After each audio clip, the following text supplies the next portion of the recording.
வந்து பார்த்தீங்கன்னா மூக்கா சாமியாருக்கே தெரியாமல் இப்போ வீடியோ எடுக்கிறேன். அவர் வந்துன்னே இருக்கிறார் பிள்ளாரத்துக்குன்னு. நான் இப்போ வந்து தெரியாமல் வீடியோ எடுத்துன்னுக்கிறேன். மறைச்சிட்டான்.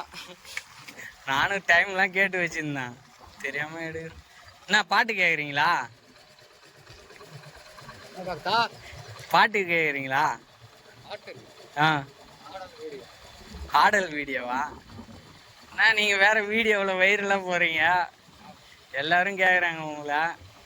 ஒரு வீடியோ நடிக்க கூட்டா வர மாட்டீங்க, ஏங்க?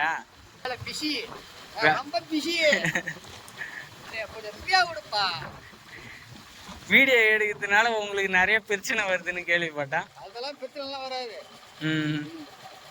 சரி, அப்புறமேட்டு ஒரு வீடியோ நடிச்சு கொடுக்குறீங்களா? நடிச்சு கொடுக்குறேன். சரி, அமௌண்ட் எவ்வளோ கொடுக்குறேன்? அமௌண்ட்லாம் நீங்கள் கேட்ட அமௌண்ட் வந்துடும். சரி, போயிட்டு வாங்க. ஐயோ, மூக்கா சாமியார் வண்டியில் போகக்குள்ள வண்டியோட மறைஞ்சு போறாரு. நான் அவரை எங்கே போய் தேடுவேன்?